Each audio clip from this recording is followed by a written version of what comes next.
नमस्कार दर्शकों, द्वीप विकास और प्रशासन कार्यक्रम में आप सभी का बहुत बहुत स्वागत है। आपके साथ मैं हूँ पूजा प्रमाणिक। मनुष्य जीवन की 3 मूलभूत आवश्यकताओं के बारे में बात करें तो भोजन उनमें से एक है। किसी भी देश को समृद्ध बनाने के लिए ये सुनिश्चित करना अनिवार्य है कि देश के हर एक नागरिकों को अच्छा और भरपेट भोजन मिल सके। तो दर्शकों, हमारी इन्हीं बुनियादी ज़रूरतों को जैसे खाद्यान्न की उचित आपूर्ति और वितरण, उचित मूल्य निर्धारण और अन्य माल प्रैक्टिसेस पर नियंत्रण रखने के लिए नागरिक आपूर्ति और उपभोक्ता मामले विभाग प्रमुख भूमिका निभाते हैं। तो आज द्वीप विकास और प्रशासन के इस श्रृंखला के तहत नागरिक आपूर्ति और उपभोक्ता मामलों की सचिव मिसेस रंजना देसवाल जी से हम चर्चा करेंगे। आज हम मुख्य रूप से सिविल सप्लाईज और कंज्यूमर अफेयर्स डिपार्टमेंट के तहत की जा रही विभिन्न कार्यों और गतिविधियों पर चर्चा करेंगे। तो रंजना जी, सबसे पहले तो आपका बहुत बहुत स्वागत है हमारे स्टूडियो में। नमस्कार। तो मैम, सबसे पहले तो हम आपके विभाग के उद्देश्य और कार्यों के बारे में जानना चाहेंगे। डिपार्टमेंट ऑफ सिविल सप्लाईज और कंज्यूमर अफेयर्स यहाँ पर आज़ादी से पहले भी था और इसको सप्लाई ऑफिस कहा जाता था। ब्रिटिश एडमिनिस्ट्रेशन लोगों की खाद्य ज़रूरतों को पूरा करने के लिए सारा खाद्यान्न और जो भी खाने की वस्तुएं सब इंपोर्ट की जाती थी मेनलैंड से। उसके बाद से ये सार्वजनिक वितरण प्रणाली PDS जिसको कहते हैं, उसके अंतर्गत तब से हम डिपार्टमेंट ऑफ सिविल सप्लाईज और कंज्यूमर अफेयर्स यहाँ पर सबको खाद्यान्न मुहैया करा रहा है। जी, तो जैसे आपने कहा कि आपकी प्राथमिक जिम्मेदारी जो है खाद्यान्न हर किसी को मिले, इसकी आपूर्ति हो, सुनिश्चित करना है। तो इसी पे अगर हम बात करें तो जैसे कि हम जानते हैं कि हमारे द्वीपों को डिज़ास्टर प्रोन जोन भी कहा जाता है। तो इस चीज़ को ध्यान में रखते हुए आपके विभाग के द्वारा किस तरह की तैयारियां की गई है, कितने बफर स्टॉक्स रखे गए हैं और कितनी स्टोरिंग फैसिलिटीज़ आदि हमारे द्वीपों में मौजूद है? ये तो हम सभी जानते हैं कि हम 1200 किलोमीटर नॉर्थ में और ईस्ट से हम चारों तरफ समुद्र से घिरे हुए हैं और पूरा अगर आप नॉर्थ से साउथ तक का भी एक्सपेंस देखें तो हमारा द्वीप 750 किलोमीटर है जी। तो ये कुछ चुनौतियां हैं और कभी कभी प्राकृतिक आपदा और ख़राब मौसम, इसकी वजह से हमें खाद्यान्न की आवाजाही और कई चुनौतियों का सामना करना पड़ता है। किंतु फिर भी हमारे यहाँ 36 गोडाउन्स हैं और 12 प्रिंसिपल डिस्ट्रीब्यूशन सेंटर हैं, उसमें हम अपना खाद्यान्न स्टोर करते हैं और 3 महीने का बफर हम प्रोवाइड करते हैं। जी मैम, तो ये जो स्टॉक्स आप अपने पास रखती है मैम, तो क्या ये पोर्ट ब्लेयर में ही उपस्थित है या हमारे बाहरी द्वीपों जैसे ये सब जगह में फैले हुए हैं? हर कोने कोने में हम खाद्यान्न प्रोवाइड करते हैं लोगों को। अच्छा, और ये जो स्टॉक्स आप अपने पास रखती है, इसकी देखरेख कैसे की जाती है? कैसे सुनिश्चित करती है कि जो फूड ग्रेन्स या फूड आइटम्स आप रखी है वो ख़राब ना हो, उसमें वॉर्म्स ना लगे? इस चीज़ को आप कैसे सुनिश्चित करती है? ये हमारा मैनेजमेंट है, गोडाउन मैनेजर्स हर जगह पे है और डिपार्टमेंट समय समय पर सारी निगरानी रखता है। पेस्ट कंट्रोल किया जाता है और गोडाउन्स की कंस्ट्रक्शन इस तरह से की हुई है कि रोडेंट्स उसमें ना जा सके। जी मैम, तो जो सप्लाईज आप प्रोवाइड करती है, तो हम समझते हैं कि इन्हें अवेल करने के लिए हमारे पास राशन कार्ड की होना ज़रूरी होता है। तो राशन कार्ड पे बात करें तो हमें समझाएं कि आज हमारे द्वीपों में कितने प्रकार के राशन कार्ड्स हैं और इन्हें बनाने के लिए हमारे पास किस तरह की एलिजिबिलिटी होनी चाहिए? नेशनल फूड सिक्योरिटी एक्ट बनी थी 2013 में जी। उसके अंतर्गत 3 प्रकार के राशन कार्ड होते हैं। अंत्योदय अन्न योजना में राशन कार्ड बनता है। Priority house hold PHH card holders की एक दूसरी श्रेणी है और तीसरी है अबव पावर्टी लाइन, यानी कि गरीबी रेखा से ऊपर जी। तो अंत्योदय अन्न योजना में वो लोग हैं जो बेघर हैं, आदिवासी जन हैं या जिनके पास कोई भी आय का स्रोत नहीं है। ऐसे लोगों के लिए हम अंत्योदय अन्न योजना कार्ड बनाते हैं और इनको 35 किलो राइस हर महीने दिया जाता है। अच्छा। और दूसरा है प्रायोरिटी हाउस होल्ड, जिनकी आय सालाना आय पूरी फैमिली की 1 लाख रुपए से कम है, वो ऐसे कार्ड PHH कार्ड होल्डर्स होते हैं। इनको 5 किलो पर माह प्रति व्यक्ति के हिसाब से अन्न दिया जाता है। और तीसरा है अबव पावर्टी लाइन, जिसमें बहुत ही रियायती मूल्य पे आपको चावल और गेहूं प्रोवाइड किया जाता है। 11.20 पैसे की दर से आपको राइस और 9 रुपए के किलो के हिसाब से गेहूं प्रदान किया जाता है। अंत्योदय अन्न योजना में हमारे यहाँ 3601 परिवार कवर किए गए हैं जी, यानी कि 12,514 लाभार्थी हैं इसमें।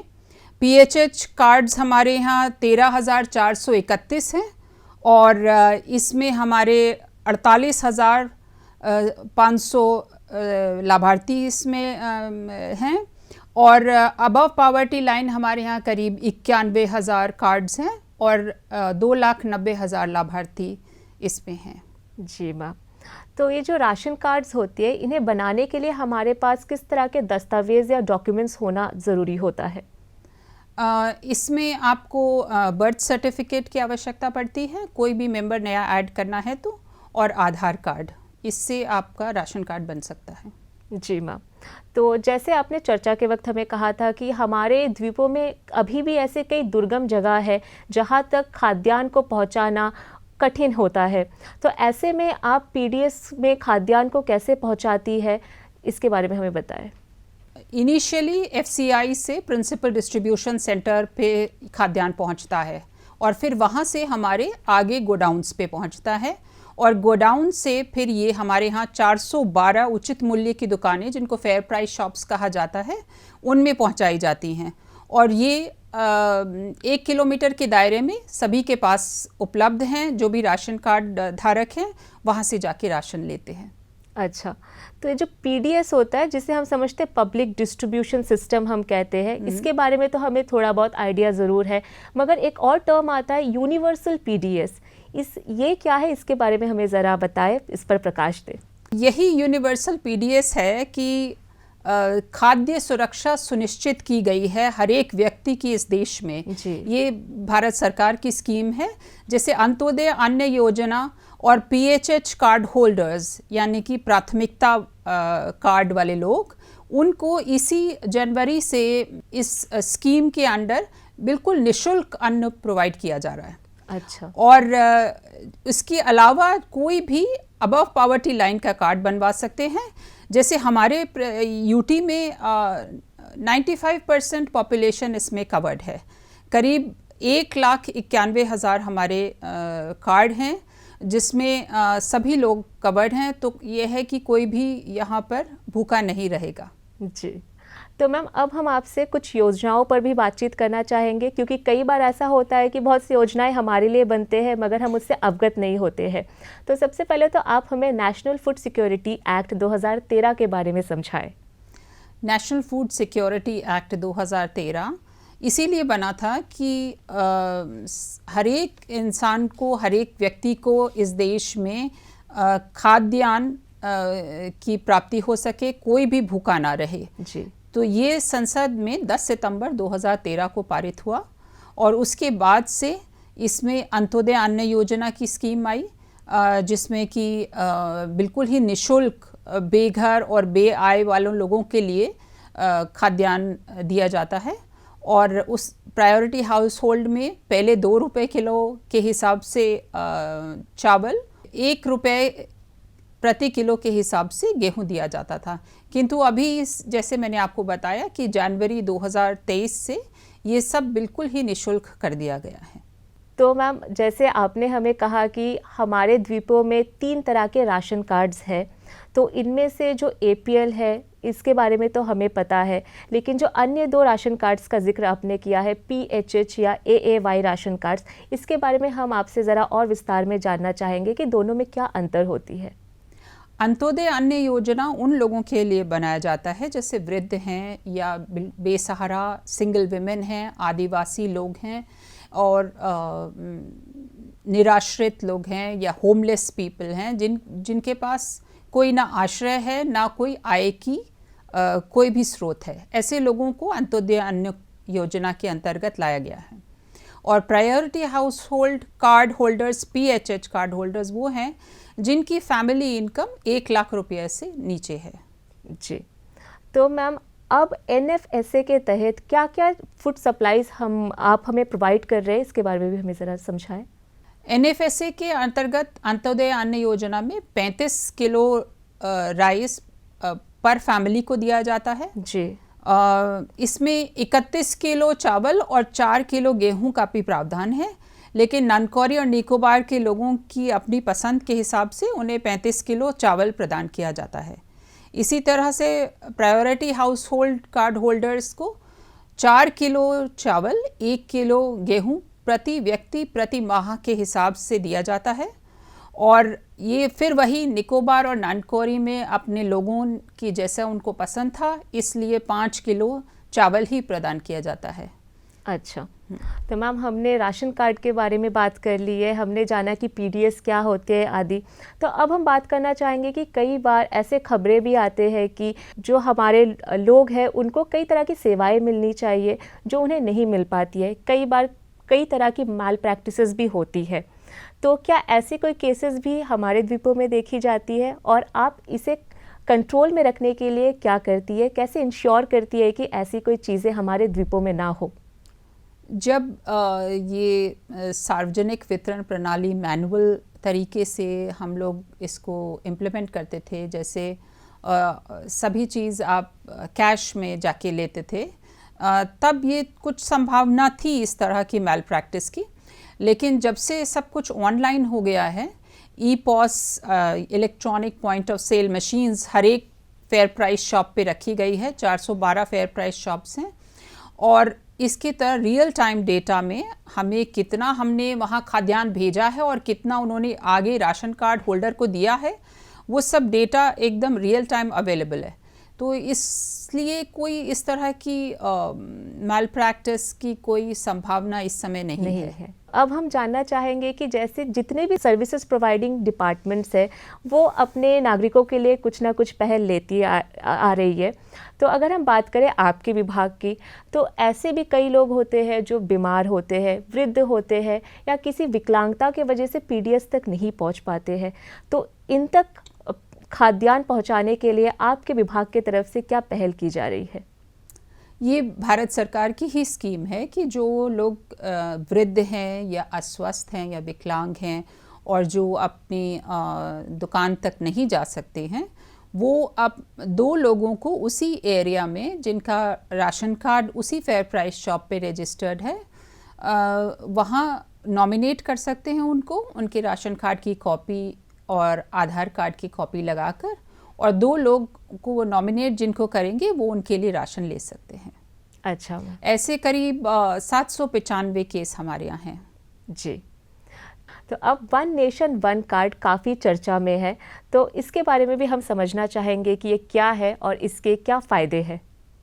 ये एक भारत सरकार की बहुत ही अच्छी प्रमुख योजना है जिसमें एक राष्ट्र और एक ration card, one nation one ration card as you said, इसमें जो भी वर्कर्स हैं और वो एक प्रदेश से दूसरे प्रदेश में ट्रैवल करते रहते हैं या कुछ कम समय के लिए एक जगह पर रहते हैं, वो भी सब अपने खाद्यान्न के अधिकार को प्राप्त कर सकें, इसलिए ये योजना बनाई गई है। इसमें वो राशन कार्ड होल्डर, उसकी फैमिली उसके अपने प्रदेश से ले सकती है राशन, और वो हमारे यहाँ अगर काम करने के लिए आए हैं तो वो हमारे यहाँ से राशन ले सकते हैं। इसमें भी अभी 432 लाभार्थी हमारे यहाँ हैं इस साल में। जी मैम, तो ये तो हो गई खाद्यान्न की बात कि किस तरह से फूड सप्लाईज आपके द्वारा की जाती है। अब अगर हम बात करें LPG सिलेंडर्स की सप्लाई की, तो क्या उनकी भी वितरण की देखरेख आपके अंडर में ही की जाती है?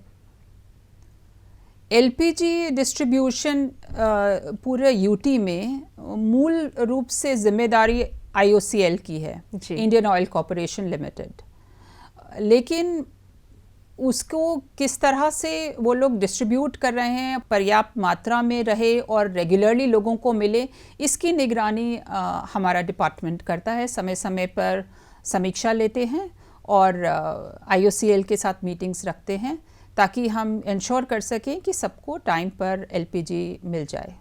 अच्छा, तो आज हमारे द्वीपों में कितने डिस्ट्रीब्यूटर्स हैं जो एलपीजी डिस्ट्रीब्यूट कर रहे हैं?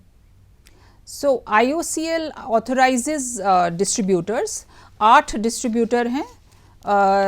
5 साउथ अंडमान में हैं, 2 नॉर्थ और मिडिल अंडमान में हैं और 1 निकोबार में हैं। और कुछ एरियाज़ हैं जहाँ पे एक्चुअल डिस्ट्रीब्यूटर का शॉप नहीं है, तो वहाँ CCS जो हमारी कंज्यूमर सोसाइटी है उन्होंने एक्सटेंशन सेंटर्स खोले हैं, जैसे लिटिल अंडमान, स्वराज द्वीप, शहीद द्वीप, ननकौरी, कैंपबेल बे। जी, तो मैम जैसे आपने कहा कि आपके विभाग के द्वारा प्रॉपर डिस्ट्रीब्यूशन हो, टाइमली डिस्ट्रीब्यूशन हो, इन सारी चीज़ों की निगरानी रखी जाती है, फिर भी कई बार ये शिकायत होती है कि एक फिक्स्ड शेड्यूल नहीं है जब एलपीजी सिलेंडर्स आती है, तो इसकी क्या कारण है, ऐसा क्यों होता है? ये हमने उनको सुझाव भी दिया और आदेश भी दिए हैं IOCL को कि वो जो भी अपने डिस्ट्रीब्यूटर्स हैं उनको ये एक स्ट्रिक्ट इंस्ट्रक्शन हो कि शेड्यूल प्रेस में देना चाहिए, और वो देते भी हैं। अगर वो शेड्यूल पे अपना नहीं डिस्ट्रीब्यूट कर पा रहे हैं तब IOCL उस सिचुएशन को मैनेज करता है। अच्छा, तो कई बार ऐसा होता है कि या तो शेड्यूल मिस कर जाते हैं, प्रेस में नहीं देख पाते हैं लोग, तो जिस वजह से वो सिलेंडर्स नहीं ले पाते हैं, तो ऐसे में उनसे मिस आउट हो जाता है। तो जो ये डिस्ट्रीब्यूशन है इसको और यूज़र फ्रेंडली बनाने के लिए आपके विभाग के द्वारा क्या कदम लिया जा रहा है? जैसे मैंने आपको बताया कि ये पूरी जिम्मेदारी IOCL की है, तो IOCL के एक हेल्पलाइन नंबर है जिस पे मिस्ड कॉल देके आप अपना सिलेंडर बुक करा सकते हैं। IOCL की ही इंडियन ऑयल 1 करके पोर्टल है जिसमें लोग लॉगिन करके अपना रिक्वेस्ट कर सकते हैं सिलेंडर के लिए, और उसमें ऑनलाइन पेमेंट भी गूगल पे या फ़ोन पे, अमेज़ॉन पे, इस सब से किया जा सकता है। जी मैम, तो एलपीजी कनेक्शंस पे बात हो रही है हमारी, तो अब हम आपसे PM उज्ज्वला योजना के विषय पे भी जानना चाहेंगे कि ये स्कीम है क्या और इसके क्या लाभ होते हैं? माननीय प्रधानमंत्री की एक अनोखी स्कीम है जिसमें कि जो सामाजिक और आर्थिक रूप से पिछड़े हुए परिवार हैं, उनकी जो वृद्ध महिलाएं हैं वो LPG कनेक्शन ले सकती हैं अपने नाम पे बिना कोई जमा पूंजी लगाए। जो भी उनको LPG first cylinder, LPG stove और पाइपलाइन फ्री में मिलता है स्टार्टिंग में, और उनको सब्सिडी जो हर महीने 300 रुपये मिलता है उससे इस लोन की आपूर्ति होती है। अच्छा, तो मैम जैसे कि हम जानते हैं कि हमारे देश में अभी भी ऐसे कई वर्ग के लोग हैं जो एक बैलेंस डाइट नहीं बना पाते हैं, तो ऐसे में सरकार की तरफ से एक पहल है कि जो बेसिक फूड ग्रेन्स है उसी में इतनी पोषण भर दिया जाए कि सारी बैलेंस डाइट की उन्हें ज़रूरत पूरी हो सके। तो ऐसे में जो फोर्टिफाइड ग्रेन्स की कॉन्सेप्ट को लागू किया गया है, इसके बारे में हम आपसे और डिटेल्स में जानना चाहेंगे कि ये इसके लाभ क्या होते हैं। ये फोर्टिफाइड राइस, पर्टिकुलरली फोर्टिफाइड चावल की स्कीम ऐसा शुरू किया था भारत सरकार ने जून 2022 में जी, जिसमें कि जो इंटीग्रेटेड चाइल्ड डेवलपमेंट स्कीम है ICDS, और मिड डे मील स्कीम है। ICDS स्कीम है जो प्रेग्नेंट वुमेन हैं, लैक्टेटिंग मदर्स हैं, उनके लिए, और जो मिड डे मील स्कीम है छोटे बच्चों के लिए, प्राइमरी स्कूल चिल्ड्रन के लिए, उनको जो भी हम प्रोवाइड कर रहे हैं खाद्यान्न, उसमें पोषण तत्व ऐड करके दें। जो फोर्टिफाइड ग्रैन्यूल है उसमें आयरन, फॉलिक एसिड और विटामिन B12 मिलाया जाता है। ये 1/100 के अनुपात में मिलाया जाता है जी, और उससे ये हमारा फोर्टिफाइड राइस तैयार होता है, और वही हम सबको डिस्ट्रीब्यूट करते हैं ICDS स्कीम में भी और मिड डे मील स्कीम में। और अभी मार्च 2023 से जो भी सार्वजनिक प्रणाली के अंतर्गत जो राइस हम सबको डिस्ट्रीब्यूट कर रहे हैं वो सारा ही फोर्टिफाइड राइस है, तो यानी कि पोषण सभी को मिलेगा। जी मैम, तो मैम अब आधार से संबंधित जो भी मामले हैं उनके लिए भी सिविल सप्लाईज और कंज्यूमर अफेयर्स को ही नोडल एजेंसी घोषित की गई है। तो ऐसे में नोडल एजेंसी के तहत आपकी क्या मुख्य भूमिकाएं होती है, इस पर भी हमें ज़रा स्पष्टीकरण दें। Department of civil supplies consumer affairs एक आधार के लिए नोडल सेंटर बनाया गया है।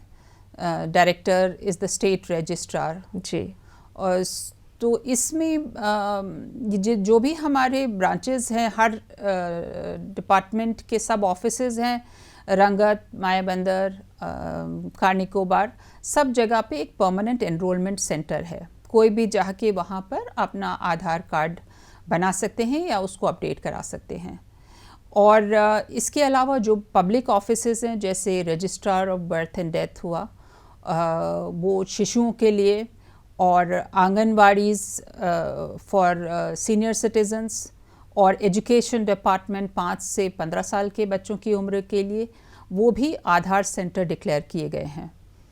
और डिपार्टमेंट समय समय पर पब्लिक एजेंसीज़ के साथ, जैसे पोस्ट ऑफिस हुआ और नेशनलाइज्ड बैंक्स हैं, इनके साथ मिलके आधार कैंप्स लगाते हैं जगह जगह पर, ताकि आप अपना आधार पंजीकरण करा सकें, और अगर कोई एडिशन, चेंज, अपडेशन कराना है वो भी करा सकते हैं। इस साल में 600 से ज़्यादा हमने कैंप लगाए, ये भी मैं बता रहा हूँ। तो मैम आपके विभाग में लीगल मेट्रोलॉजी विंग भी होती है, इसकी जिम्मेदारियों और कर्तव्यों के बारे में हमें बताएं। Legal metrology wing legal metrology act 2009 और legal metrology act rules Andaman and Nicobar 2011 यहाँ पे हम लोग इम्प्लीमेंट करते हैं। इसमें जो भी व्यापारी इक्विपमेंट, उपकरण यूज़ करता है, वो कैलिब्रेटेड होना चाहिए, ताकि सही माप और सही मूल्य पे आपको वस्तुएं मिलें।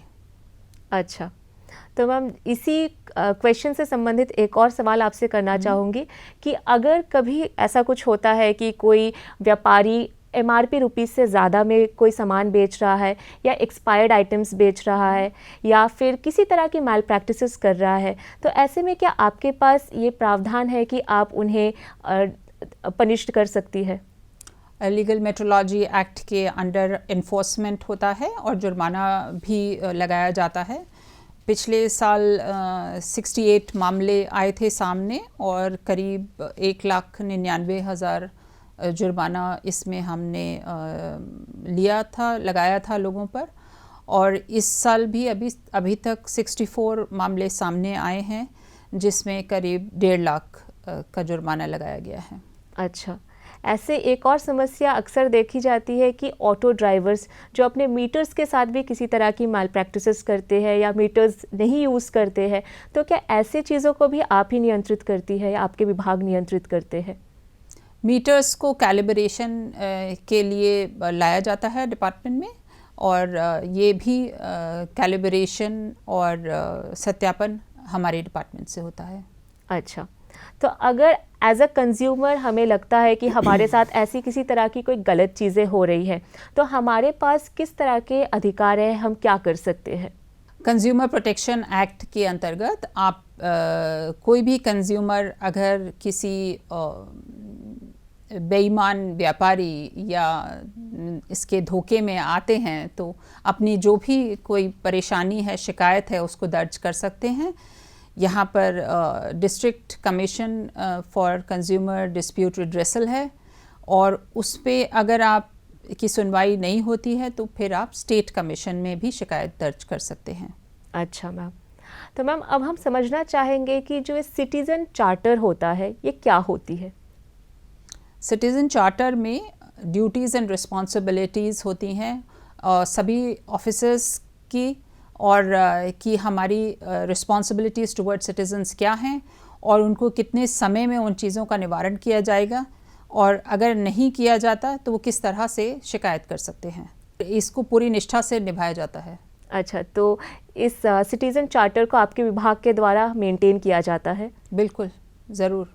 तो मैम सवाल तो काफ़ी है, मगर समय का अभाव है, फिर भी जाने से पहले आप हमारे दर्शकों को क्या संदेश देना चाहेंगे? कंज्यूमर्स के लिए स्पेशली जागो ग्राहक जागो का नारा जो कंज्यूमर के लिए है वो ये है कि आप अपना देखें कि सही मूल्य पर और सही मात्रा में और सही क्वालिटी की वस्तु आपको मिल रही है। और अगर कोई ऐसा व्यापारी अनफेयर ट्रेड प्रैक्टिसेस में है तो आप कंज्यूमर कमीशन, डिस्ट्रिक्ट कमीशन और स्टेट कमीशन में जाके अपनी शिकायत दर्ज कर सकते हैं। 50 लाख तक के मामले का दावा अगर है तो वो डिस्ट्रिक्ट कमीशन में होता है, और उससे ऊपर 1 करोड़ तक का मामला स्टेट कमीशन में दर्ज किया जा सकता है, और 1 करोड़ से ऊपर नेशनल कमीशन में आप अपना दावा कर सकते हैं। और इसमें ये बहुत अच्छी बात है कि अभी कैम्पबेल बे में भी बैठा हुआ कोई भी आदमी ई दाखिल के माध्यम से या सर्विस सेंटर्स पे जाके अपनी ऑनलाइन शिकायत भी दर्ज कर सकता है और उसकी सुनवाई भी ऑनलाइन हो जाती है। अच्छा, तो दर्शकों, द्वीप विकास और प्रशासन एक श्रृंखला है जिसके तहत हम आपको जानकारी प्रदान करते हैं कि प्रशासन द्वीपों के लिए क्या कर रहा है, द्वीप विकास के लिए क्या कर रहा है और द्वीप वासियों के लिए क्या कर रहा है। तो मैम, आज आप हमारे स्टूडियो में आई, आपने हमें इतनी सारी जानकारियाँ दी, आपकी इन महत्वपूर्ण बातों के लिए आपका बहुत बहुत धन्यवाद। Thank you. तो दर्शकों, हम फिर उपस्थित होंगे द्वीप विकास और प्रशासन की अगली श्रृंखला को लेकर। तब तक के लिए हमें दीजिए इजाज़त। नमस्कार।